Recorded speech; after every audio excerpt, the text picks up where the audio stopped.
नमस्कार बच्चों, कैसे हैं आप सब। आशा करती हूँ आप सभी अच्छे होंगे, स्वस्थ होंगे, खुश होंगे और अपनी पढ़ाई भी अच्छे से कर रहे होंगे। तो जैसा कि आप सभी जानते हैं, मैं हूँ आपकी हिंदी की अध्यापिका और मैं स्वागत करती हूँ आप सभी का आईसीटी वर्चुअल क्लासरूम में। और आज हम यहाँ पर एकत्रित हुए हैं पढ़ने के लिए क्लास 9th की हिंदी। क्लास 9th की हिंदी में हम पढ़ रहे थे विराम चिन्ह, और विराम चिन्हों के हमने यहाँ पर 11 टाइप्स आपको बताए थे कि कितने अलग अलग प्रकार के ये विराम चिन्ह होते हैं और किस तरह से इनका प्रयोग किया जाता है। तो 11 अलग अलग टाइप के यहाँ पर विराम चिन्ह हमने बताए हैं आप लोगों को, और जिसमें से हम दो विराम चिन्हों को यहाँ पर डिस्कस कर चुके थे, पूर्ण विराम और अर्ध विराम। तो पूर्ण विराम और अर्ध विराम को हम यहाँ पर पढ़ चुके हैं। आज हम इसके जो बाकी के पार्ट्स हैं उनको हम कंटिन्यू करेंगे। तो आप देखेंगे किस तरह से कौन सा विराम चिन्ह किस तरह से प्रयोग किया जाता है। और हमने विराम चिन्हों में सबसे बड़ी एक बात यहाँ पर एक पढ़ी थी कि जब भी हम विराम चिन्हों का प्रयोग करते हैं तो हमें उसको देख समझकर और सोच समझकर हमें प्रयोग करना चाहिए, क्योंकि एक विराम चिन्ह का प्रयोग करते हुए अगर हमने उसको सही से नहीं प्रयोग किया है तो अर्थ का अनर्थ भी हो जाता है, यानी कि वाक्य का जो अर्थ है वो पूर्णतः परिवर्तित हो जाता है, चेंज हो जाता है। तो उसका प्रयोग हमें बिल्कुल देख कर करना है, समझ कर करना है। और लिखते पढ़ते वक्त जब हम पढ़ते हैं तो जहां पर जिस तरह का विराम चिन्ह है वहां पर हमें उस तरह से रुकना भी होता है। तो हम चलते हैं स्मार्ट बोर्ड की तरफ, शुरू करते हैं अपने आज का सेशन। सभी बच्चे ध्यानपूर्वक पढ़ेंगे और समझने का प्रयास करेंगे। तो जैसे कि एक बार हम हर बार अपने क्लास को शुरू करने से पहले, अपना चैप्टर को पढ़ने से पहले हम अपने चैप्टर को रिवाइज करते हैं, तो सेम वही हम आज भी करेंगे। अपने चैप्टर को एक बार रिवाइज करेंगे जो कुछ हमने पढ़ा है, क्योंकि जो भी बच्चा अभी क्लास में नया है, जो पहली बार इस क्लास को देख रहा है, तो वो भी सारी चीजें क्लियर कर पाएगा। तो हमने कहा विराम चिन्ह यानी कि पंक्चुएशन मार्क, और विराम का अर्थ होता है रुकना। आप देख सकते हैं दो एग्जाम्पल, और अलग अलग जगह पर विराम चिन्ह लगे हुए हैं और उसी के आधार पर अर्थ परिवर्तित हुआ है। रोको मत जाने दो, रोको जाने मत दो, मत जाने दो और रोको मत जाने दो। यहाँ पर दो अलग अलग तरह से विराम चिन्हों का प्रयोग हुआ है। सेम इसी तरह अगला एग्जाम्पल है। और फिर परिभाषा हमने बताई विराम चिन्हों की कि लिखते समय वाक्य के बीच में तथा अंत में विराम को प्रकट करने के लिए, विराम को प्रकट करने के लिए, यानी कि आप विराम को प्रकट करते हैं उसके लिए कुछ निश्चित चिन्हों का प्रयोग किया जाता है जिन्हें विराम चिन्ह कहते हैं। कुछ एग्जाम्पल यहाँ पर मैंने दिए, जैसे कि हमने कहा आयुष आया है, तो हमने यहाँ पर पूर्ण विराम का चिन्ह लगाया और ये आपका सामान्य सूचना यहाँ पर दी जा रही है। आयुष आया है, आपने प्रश्नवाचक चिन्ह लगाया तो ये एक प्रश्नवाचक शब्द बन गया। उसी तरह से विस्मय यानी कि आश्चर्य, विस्मय वाचक चिन्ह अगर आपने लगाया तो आश्चर्य का भाव यहाँ पर आता है। तो इसी तरह से हमने अब यहाँ पर विराम चिन्हों के प्रकार बताए, पूर्ण विराम, अल्प विराम, अर्ध विराम, प्रश्न सूचक चिन्ह, विस्मयादि बोधक, निर्देश, योजक, उदाहरण चिन्ह और कोष्टक, लाघव, हंस पद चिन्ह। और इस तरह से फिर हमने एक एक करके सबको पढ़ना शुरू किया। सबसे पहले पूर्ण विराम की बात हमने यहाँ पर की। तो पूर्ण विराम चिन्ह जो है वाक्य के पूर्ण होने पर, क्योंकि देखिए हमने पूर्ण विराम, आप परिभाषा समझ सकते हैं, वाक्य के पूर्ण होने पर अर्थात एक भाव या विचार की पूर्णता पर, जब कोई भाव या विचार पूर्ण हो जाता है में पूर्ण विराम का प्रयोग किया जाता है। जैसे रमेश घर जाता है, आयुष नहीं पढ़ता है, जल्दी आओ, और सब में हमने पूर्ण विराम का प्रयोग किया है। इसी तरह से एग्जाम्पल के साथ हमने पूर्ण विराम कंप्लीट किया। तो हमने अल्प विराम, अब देखिए हमने कहा कि जब हमारा कोई भाव या कोई वाक्य पूरा हो जाता है तो हम पूर्ण विराम लगाते हैं। लेकिन अब अल्प विराम की हम बात करते हैं, जहां पर वाक्य में इच्छित भाव को प्रकट करने के लिए पूर्ण विराम की अपेक्षा एक चौथाई समय के लिए हमें रुकना पड़े, वहां पर अल्प विराम चिन्ह का प्रयोग होता है। और अब देखिए ये चिन्ह जो है इसकी कुछ स्थितियां यहाँ पर बताई गई हैं कि कब कब इस चिन्ह में हमें कौन कौन सी स्थितियों में हमें रुकना पड़ता है, कौन कौन सी स्थितियों में इसका हमें प्रयोग करना होता है। देखिए, जैसे हमने कहा कि जब हम समान स्तर के दो या दो से अधिक शब्दों को अलग अलग दिखाते हैं, ठीक है, समान स्तर के शब्दों को जब हमें दो या दो से अधिक शब्द हैं और उन्हें हमें अलग अलग दिखाना है, तो अब आप यहाँ पे देख सकते हैं, ये कुछ बच्चों के नाम हमने लिखे हैं, कुछ नाम हमने यहाँ पर लिखे हैं, बच्चों के नाकों में कहूँ कुछ नाम यहाँ पर लिखे हैं। तो देखिए, रमेश, सुरेश, हरीश, अजीत, प्रणव, नमन, रमन आदि। तो ये सबके बीच में हमने यहाँ पर अल्प विराम लगाया है, ठीक है। और इसी तरह से ये जो फ्रूट्स के नेम हमने यहाँ पर लिखे हैं, फलों के नाम लिखे हैं, सेब, केला, संतरा, अंगूर, पपीता आदि। तो सबके बीच में हमने अल्प विराम लगाया है, सबको अलग अलग दिखाने के लिए, वरना सेब, केला, संतरा, अंगूर, पपीता, अंगूर, अंगूर, संतरा, कुछ भी इस तरह से हो सकता था, लेकिन हमने अल्प विराम लगाया है सबको अलग अलग दिखाने के लिए। और दूसरा पॉइंट, संबोधन के बाद, यानी कि जब भी हम संबोधित करते हैं, किसी को बुलाते हैं, तो एग्जाम्पल के तौर पर देखिए, हमने यहाँ पर कहा संबोधन के बाद, तो एग्जाम्पल भी हमने यहाँ पर दिए हैं। आयुष, तुम इधर आओ, सुनो, मेरी बात को ध्यान से सुनो। संबोधन है आयुष और सुनो, दोनों के बाद हमने अल्प विराम चिन्हों का प्रयोग किया है, आप स्पष्ट रूप से यहाँ पर देख सकते हैं। इसी तरह हमने कहा उदाहरण चिन्ह से पहले, जो उदाहरण चिन्ह जो लगता है, जैसे कि आप यहाँ पर देख सकते हैं, अभी हमने ये चिन्ह आपको क्लियर नहीं किया है, आगे हम इसको क्लियर करेंगे आप लोग को, लेकिन उससे ठीक पहले भी अल्प विराम लगा हुआ है, ठीक है, उससे ठीक पहले भी अल्प विराम लगा हुआ है, ये आप देख रहे हैं। अगला आप देख सकते हैं, एक और हमने पॉइंट यहाँ पर लिखा है कि पत्र में अभिवादन लिखते समय भी और समापन के समय, पता लिखते समय, महीने की तारीख और वर्ष को अलग अलग करने के लिए भी ये अल्प विराम लगाए जाते हैं, ठीक है। तो ये आपके विराम चिन्ह है, जिनमें से हमने दो के एग्जाम्पल पढ़ लिए हैं, दो को हमने बहुत ही अच्छे से क्लियर कर लिया है। अब हम अपना तीसरा अल्प विराम जिसके बारे में हम पढ़ेंगे, वो है अपना तीसरा विराम चिन्ह, वो है आपका अर्ध विराम चिन्ह। देखिए, सबसे पहले हमने पढ़ा पूर्ण विराम चिन्ह, दूसरा हमने पढ़ा अल्प विराम चिन्ह, तीसरा हम पढ़ेंगे अर्ध विराम, ठीक है। तीसरा हम क्या पढ़ेंगे? अर्ध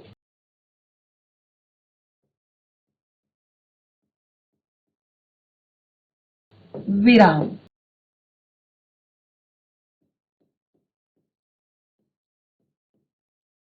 चिन्ह, अर्ध विराम चिन्ह। अब क्या होते हैं अर्ध विराम चिन्ह? देखिए, पूर्ण विराम में हमने कहा कि जब हमारा भाव जो है, भाव प्रकट करने के लिए, जब हम जहां पर हमारा भाव या जो हमारा विचार है वो पूर्ण हो जाता है, ठीक है, विचार या भाव की पूर्णता पर हम जो विराम लगाते हैं उसको पूर्ण विराम कहते हैं। और अर्ध अल्प में हमने कहा कि जहां पर हम क्या करते हैं, वाक्य में जो हमारा इच्छित भाव है उसको उसमें हम पूर्ण विराम की अपेक्षा, उसको प्रकट करने के लिए, इच्छित भाव को प्रकट करने के लिए, जो हम अपने मन की कोई बात हम स्पष्ट करना चाहते हैं, तो उसको पूरा करने के लिए हम अपेक्षाकृत एक चौथाई समय के लिए जहां पर हमें रुकना पड़ता है, वहां पर हम अल्प विराम लगाते हैं। अब अर्ध विराम की बात आती है, तो पूर्ण विराम और अर्ध अल्प विराम के मध्य का चिन्ह, देखिए ये एक अलग ही आपका यहाँ पर चिन्ह है कि पूर्ण विराम और अल्प विराम के मध्य का चिन्ह, जिसको अर्ध विराम कहा जाता है। इसको लिख लेते हैं पहले, तब आपको ये अच्छे से क्लियर हो पाएगा।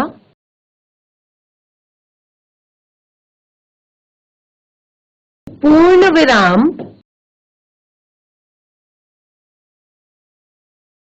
और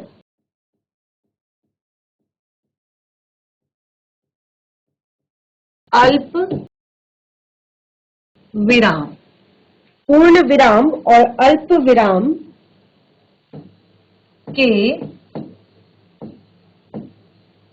मध्य का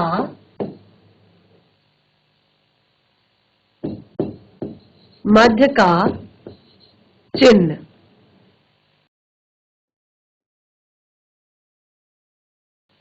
पूर्ण विराम और अल्प विराम के मध्य का चिन्ह ये है कि क्या है?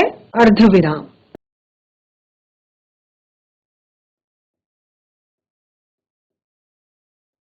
पूर्ण विराम और अल्प विराम के मध्य का चिन्ह अर्धविराम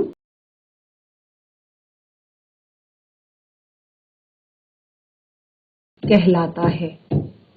ठीक है, ये हमने समझ लिया। अब एक और चीज हम एक और चीज से हम इसको समझेंगे कि इसमें पूर्ण विराम से कम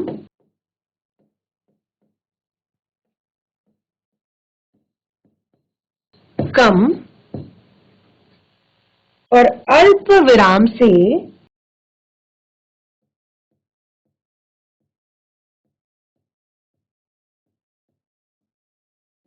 अल्प विराम से अधिक समय रुकना पड़ता है।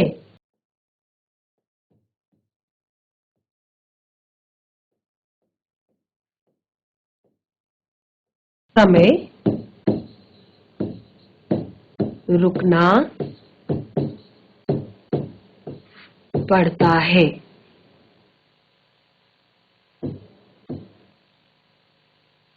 जैसे कुछ एग्जाम्पल हम यहां पर देंगे कि किस तरह से हम अर्धविराम का प्रयोग करते हैं। तो एग्जाम्पल देखिए कौन कौन से जब हम अर्धविराम का प्रयोग करते हैं। पहला एग्जाम्पल, भारत संसार का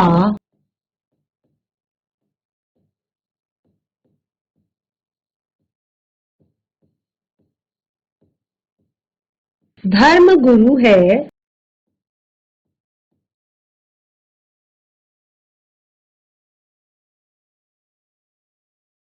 धर्म गुरु है, ऐसा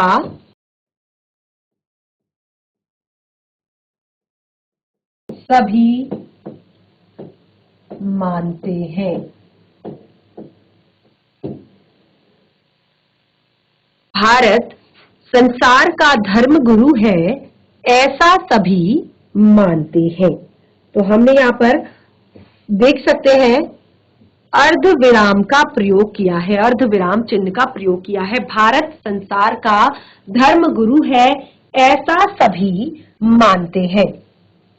एक और एग्जाम्पल हम यहाँ पे लिख लेते हैं। मैं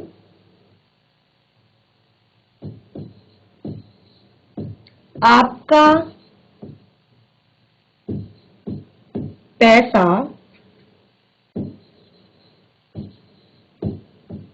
चुका दूंगा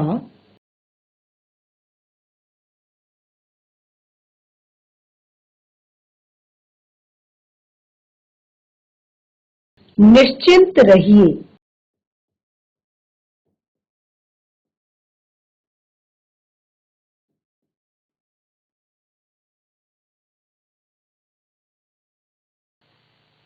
मैं आपका पैसा चुका दूंगा, निश्चिंत रहिए। तो यहां पर भी हमने अल्प विराम शब्द का प्रयोग किया है। देखिए किस तरह से हमने यहां पर अर्ध विराम शब्द का प्रयोग किया है, इस तरह से। तो जो ये दो ब्लू कलर के, नीले रंग के जो हमने गोले कर रखे हैं, ये हमारा अर्ध विराम चिन्ह को दिखा रहा है। ठीक है, तो भारत संसार का धर्म गुरु है, ऐसा सभी मानते हैं, और मैं आपका पैसा चुका दूंगा। ने प्रयोग तो कर दिया, लेकिन आपको कैसे पता चलेगा कि आप इसका प्रयोग कब करेंगे, कैसी स्थितियों में आप इसका प्रयोग करेंगे? तो देखिए, इसके लिए आपको कुछ महत्वपूर्ण बातों को ध्यान रखना होगा। देखिए, हमने सबसे पहले यहाँ पर एग्जाम्पल इसलिए दिए ताकि आप जो भी हमने यहाँ पर परिभाषा लिखी है उसको आप क्लियर कर सके। तो इसलिए हमने परिभाषा के अकॉर्डिंग हमने एग्जाम्पल लिख लिए। लेकिन हम इसको किन स्थितियों में प्रयोग करेंगे ये आपने यहाँ पर जानना है। तो देखिए इसकी यहाँ पर 2 से 3 स्थितियां बनती है जिसमें इनका प्रयोग किया जाता है। तो सबसे पहले क्या होता है कि जब 2 या 2 से अधिक स्वतंत्र उपवाक्यों के बीच कोई योजक ना हो तो अर्ध विराम का प्रयोग किया जाता है। यानी कि जब 2 या 2 से अधिक स्वतंत्र उपवाक्य, उपवाक्य क्या होते हैं ये हमने पहले क्लियर किया है, सारी चीजें पढ़ाई हुई है, और उनके बीच में कोई योजक चिन्ह ना हो। योजक चिन्ह जो वाक्यों और वाक्यांशों को आपस में जोड़ते हैं, जैसे जैसे, और, तथा। तो ये शब्द जो है ना हो तो अर्ध विराम का प्रयोग किया जाता है। जैसे हम एग्जाम्पल भी यहां पर देंगे, तो पहले इसको लिख लेते हैं कि अर्ध विराम चिन्हों का प्रयोग किन परिस्थितियों में किया जाता है, किन स्थितियों में किया जाता है। अर्ध विराम चिन्ह का प्रयोग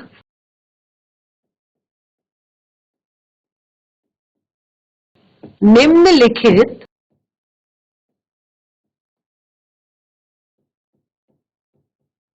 स्थितियों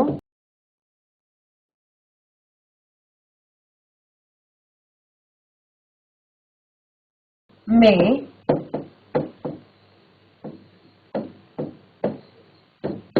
किया जाता है। अर्धविराम चिन्ह का प्रयोग निम्नलिखित स्थितियों में किया जाता है। तो स्थितियां कौन कौन सी हैं एक बार यहां पर लिखकर हम क्लियर कर देते हैं। जैसे जब, अभी अभी हमने बताया है, जब 2 या 2 से अधिक, जब 2 या 2 से अधिक स्वतंत्र उपवाक्य, स्वतंत्र उपवाक्यों के बीच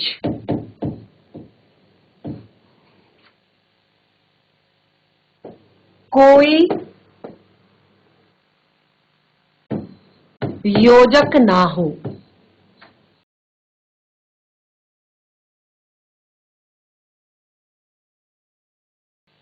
तो अर्धविराम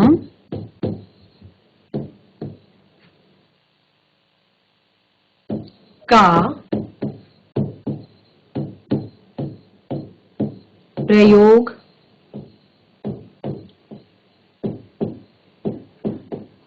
किया जाता है। जब 2 या 2 से अधिक स्वतंत्र उपवाक्यों के बीच योजक ना हो तो अर्ध विराम का प्रयोग किया जाता है। जैसे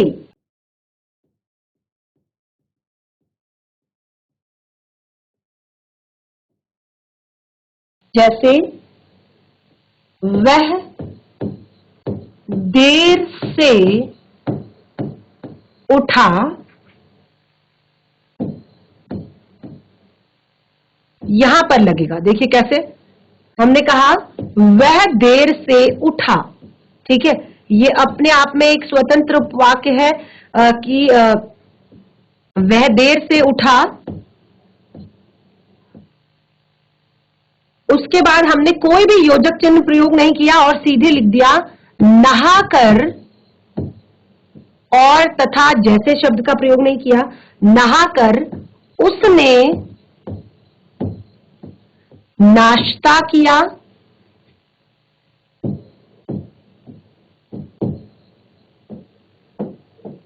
फिर से हम अर्धविराम चिन्ह का प्रयोग करेंगे।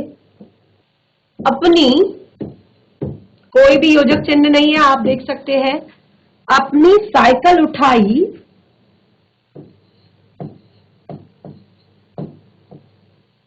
और चल दिया। वह देर से उठा, नहाकर उसने नाश्ता किया, अपनी साइकिल उठाई और चल दिया। तो आप देख सकते हैं स्वतंत्र उपवाक्य है, बीच में कोई भी योजक चिन्ह का प्रयोग नहीं किया गया है। यही हमने अपने इस पॉइंट में क्लियर किया है कि जो स्वतंत्र उपवाक्य हो और बीच में कोई भी योजक चिन्ह जो है प्रयोग नहीं किया गया हो, तब जाकर हमारा ये अर्ध विराम चिन्ह लगता है। तो देखिए आप देख सकते हैं बिल्कुल कोई भी योजक चिन्ह किसी भी उपवाक्य के बीच में नहीं लगा हुआ है। तो एक स्थिति हमने ये क्लियर कर दी यहाँ पर। दूसरी एक और स्थिति है इसकी जब इसका प्रयोग किया जाता है। दूसरी स्थिति कौन है, इसको भी हम पहले लिख लेते हैं, फिर एग्जाम्पल से आपको क्लियर करेंगे। मिश्रित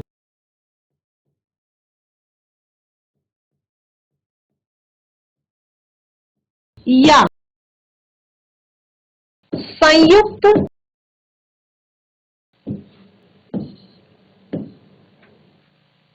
वाक्यों, मिश्रित या संयुक्त वाक्यों में दो विपरीत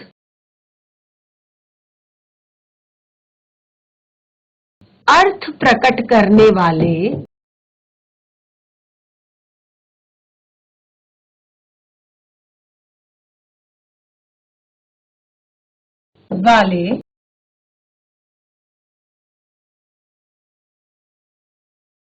उपवाक्यों के बीच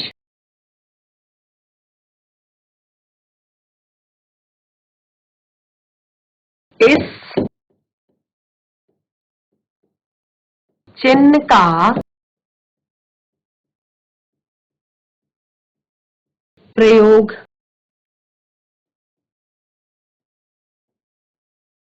किया जाता है। हमने कहा मिश्रित या संयुक्त वाक्यों में दो विपरीत अर्थ प्रकट करने वाले, मिश्रित या है वाक्य या संयुक्त वाक्य में अलग अलग अर्थ प्रकट करने वाले जो दो उपवाक्य होते हैं, इनके बीच में इसका प्रयोग किया जाता है। जैसे यहां पर एग्जाम्पल के तौर पर हम देखेंगे, जैसे मिश्रित उपवाक्य हम यहां पर बताते हैं, वह मेरे घर आता है,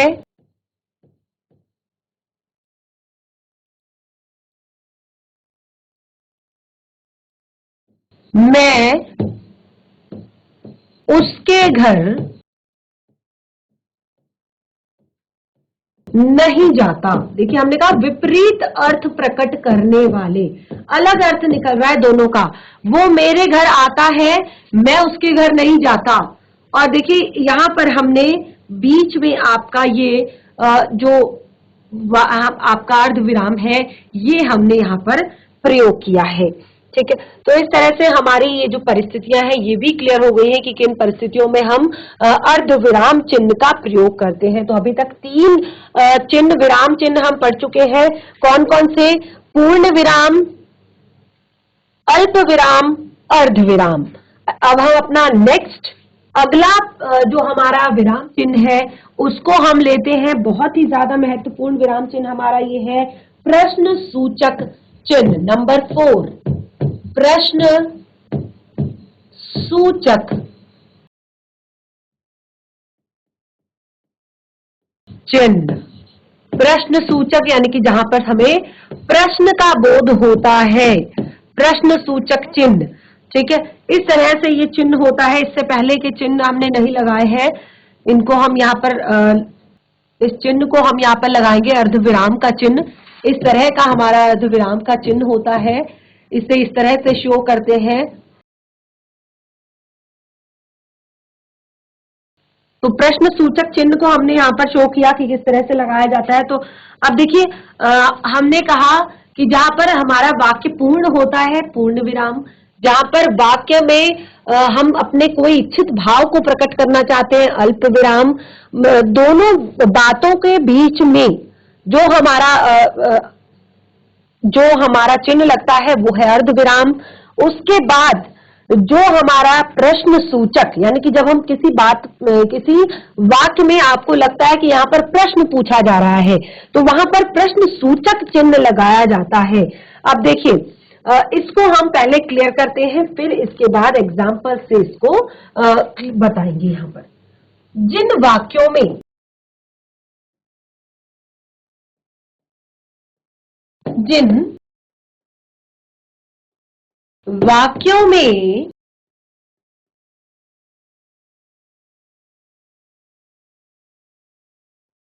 प्रश्न पूछा जाए, जिन वाक्यों में प्रश्न पूछा जाए, वहां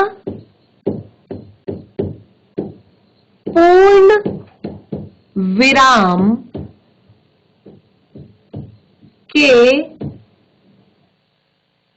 स्थान पर, यानी कि वाक्य के अंत में, ठीक है, पूर्ण विराम के स्थान पर प्रश्न सूचक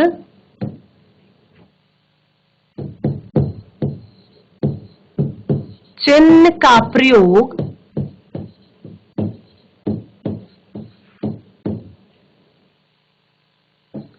होता है।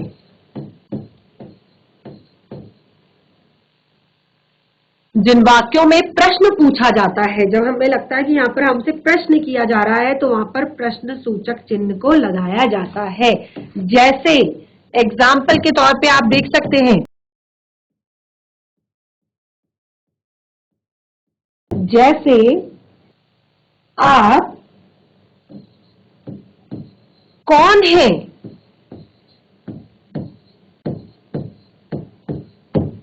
आप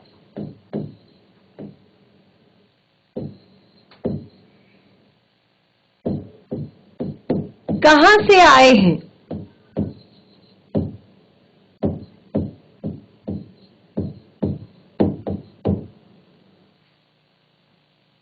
आपका नाम क्या है?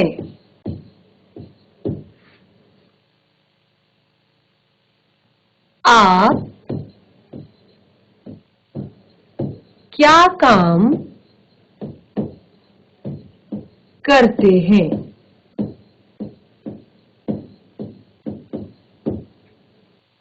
तो इस तरह से आप देख सकते हैं, जहां पर हमें प्रश्न पूछना है, वहां पर हम प्रश्न सूचक चिन्ह लगाएंगे।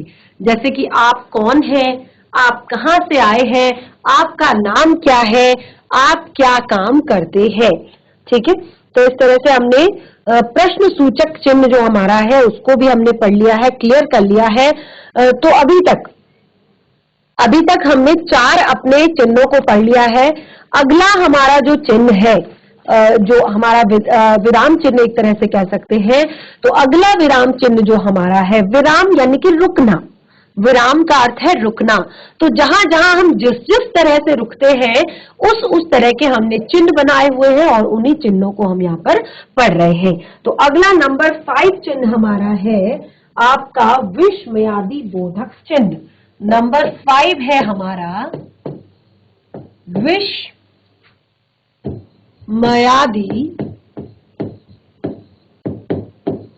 बोधक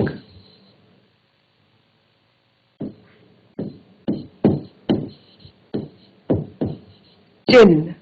और ये चिन्ह किस तरह का होता है, ये आप यहाँ पर देख सकते हैं। इस तरह का ये चिन्ह हमारा होता है। ठीक है, तो इसे हमने यहाँ पर इसको क्लियर करेंगे हम। तो देखिए, कभी भी जब भी हमें किसी भी भय, आश्चर्य, विस्मय का क्या अर्थ होता है? बहुत अच्छे से पढ़ा है, बहुत बार रिवाइज भी किया है। भय, आश्चर्य, घृणा, हर्ष, शोक,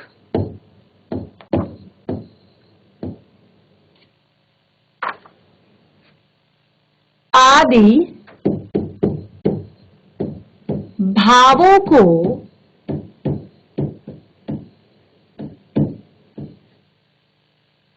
प्रकट करना होता है।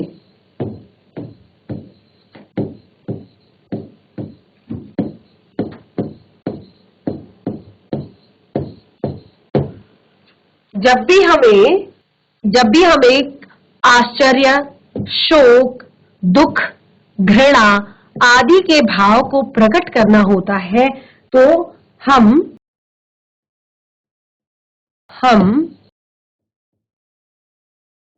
विस्मयादि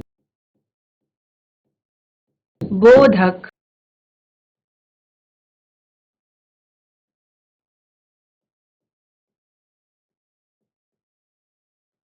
चिन्ह का प्रयोग करते हैं। देखिए कैसे करते हैं। तो हमने कहा कि कभी भी अगर हमें भय, शोक, आश्चर्य, घृणा, हर्ष, शोक आदि को प्रकट करना है, ठीक है। तो हमने विस्मय का अर्थ होता है कोई भी जब हम आश्चर्यचकित होकर या घृणित होकर या शोक से या हर्ष से जो भी हम शब्द प्रयोग करते हैं। तो एग्जाम्पल के लिए तौर पर आप देख सकते हैं, जैसे अरे तुम यहां कैसे?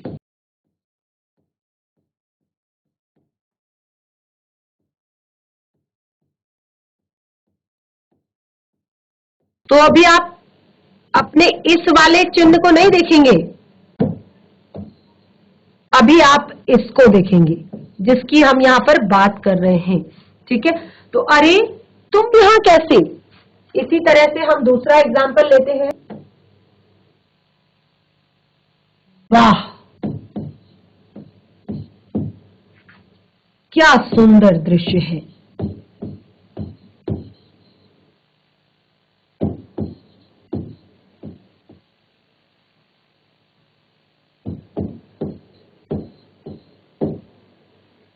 ठीक है, इसी तरह से तो ये हमारे जो यहाँ पर हमने चिन्ह प्रयोग किए हैं, ये चिन्ह हमारे विस्मयादि बोधक चिन्ह है और इन परिस्थितियों में हम इनका प्रयोग करते हैं जब हम कहीं पर शोक दिखाना हो, कहीं पर हर्ष दिखाना हो। जैसे हमने कहा वाह, तो ये हर्ष की बात है।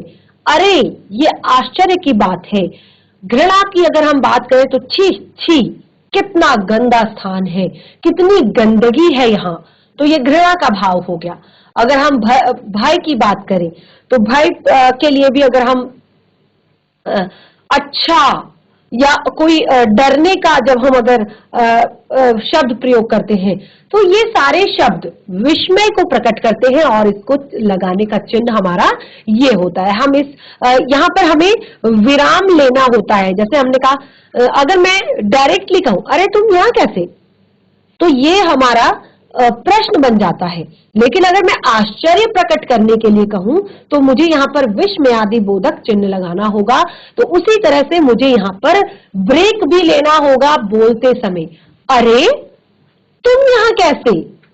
तो देखिए ये सारी चीजें हमें उच्चारण भी सिखाती है और ये सारी चीजें हमें लेखन भी सिखाती है।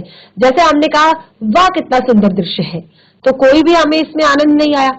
लेकिन अगर हम आश्चर्य से कहेंगे वाह कितना सुंदर दृश्य है, तो हम 1 मिनट के लिए यहाँ पर पॉज लेंगे, 1 मिनट के लिए हम यहाँ पर विराम लेंगे, रुकेंगे, तभी हम विस्मयादि बोधक चिन्ह का यहाँ पर प्रयोग करेंगे।